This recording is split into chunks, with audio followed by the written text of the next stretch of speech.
আচ্ছা, আপনার কাছে জানবো যে মানুষের জীবনে অর্থনৈতিক সমস্যাগুলোর সমাধান কি? মানুষের জীবনে অর্থনৈতিক সমস্যা জন্ম থেকে মৃত্যু পর্যন্ত অসীম। আমাদের অর্থনীতি ব্যবস্থার মূল ভিত্তি হচ্ছে অভাব অসীম, সম্পদ সীমিত। নিজেকে এমনভাবে আমাদের পরিচালনা করতে হবে যেন আমরা অল্প সম্পদ দিয়ে আমাদের জীবনে পরিচালনা করতে পারি এবং বাকি সম্পদগুলো আমরা রিসোর্স হিসাবে জমাতে পারি। যদি আমরা ভবিষ্যতে চিন্তা না করে সম্পদ না জমাই, তাহলে জীবনে আইলাম আর গেলাম, গেলাম আর আইলাম, এই জীবনের কোনো অর্থ নাই।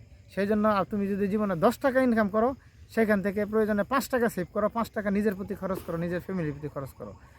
5 টাকা বলতে 5 টাকা একটা এক্সাম্পল আর কি। জীবনে এমন পরিমাণ কিছু ইনকাম করো যেটা দিয়ে তুমি সেভিংস করো, যেটা ভবিষ্যতের জন্য আচ্ছা প্লাস পয়েন্ট। এটা আচ্ছা, আপনি আসলে কথার মধ্যে একটা কথা বলে থাকেন যে বাড়ির মায়া ত্যাগ করো, এটা আসলে কেন বলেন? এটার আসলে মূল বাড়ির ব্যাখ্যাটা মায়া দিবেন? ত্যাগ করে এই পৃথিবীতে যারাই প্রতিষ্ঠিত হয়েছে সবাই বাড়ির মায়া ত্যাগ করেই প্রতিষ্ঠিত হয়েছে।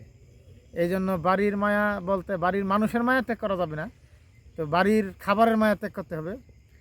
মানে আপনি জীবন বলতে যুদ্ধে চাচ্ছেন এগিয়ে যে যেতে হবে জীবন যুদ্ধে এগিয়ে যাওয়ার জন্য আগে নিজের বাড়ি থেকে অন্য একটা শহরে অবস্থান নেওয়ার জন্য। এবং নিজের বাড়ি থেকে কিছু না নিয়ে কীভাবে আগানো যায় সেই বিষয়ে সেইভাবে নিজেকে আগায় নিতে হবে, সেইভাবে কাজ করতে হবে নিজের জন্য। আচ্ছা, তো আর একটা কথা জানবো যে মানুষের বয়স বাড়লো কেন বন্ধু হার হয়ে যায়? সেইটা একটা গুরুত্বপূর্ণ।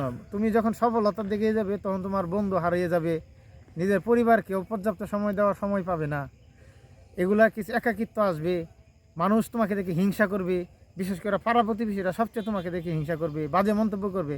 এগুলো হচ্ছে সফলতার পূর্ব শর্ত বা লক্ষণ।